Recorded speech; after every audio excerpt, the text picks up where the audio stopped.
Good morning! Hi guys! For today's video, ibubudol ko si Hobby. Yes, you heard me right. Mangbubudol tayo. Diyan tayo magaling. Charis! Pero bago nga maganap ang pangbubudol, dahil meron talagang plano for today guys, kami ay pupunta para bisitahin ang sister ni Hobby. Medyo malayo din yung biyahe at kailangan naming i-drive for like 45 minutes.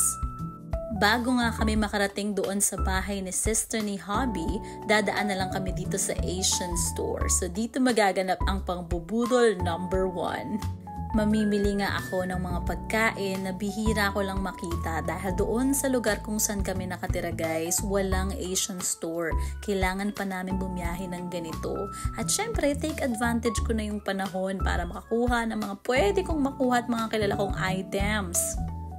Alam ko makaka-relate ang mga Pilipinong nasa ibang bansa din na ang Asian store ay isa sa matatawag nating happy place ng mga Pinoy sa ibang bansa. Bakit naman? Kasi syempre may mga kilala kang item doon na madalas mong kainin sa Pinas. Pampabawas na rin ng homesick, 'di ba?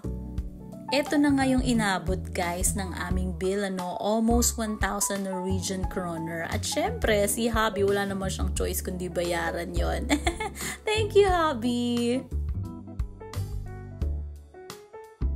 Pagkatapos nga naming mailagay sa sasakyan yung aming mga nakuha or nabili sa Asian store, pumunta naman kami dito sa isang mall at mag-grocery din kami dahil mas malaki yung shop dito, mas maraming choices guys. Ito naman yung ating pangalawang pangbubudol.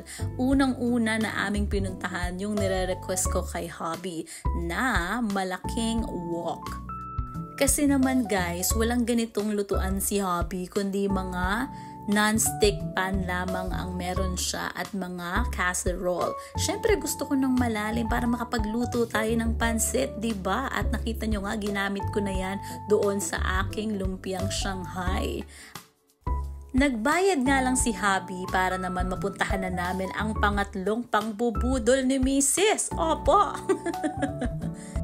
At ito na nga yung pangatlong pangbubudol ni Mrs. Binilhan ako ni Mr. ng running shoes. Dahil siya na rin naman ang nagsabi na mapapadalas ang aming paglalakad at pagtatakbo, well, kailangan ko talaga ng matinong sapatos para naman comfortable ang aking mga paa. Kaya naman, thank you again, Hobby! Dito na nga nagtatapos ang pangbubudol ko kay Mr. At kung nakaabot ka pa sa video na ito, maraming salamat mare sa panonood at suportahan mo ko for my next vlog. Follow for more. Ha de bra!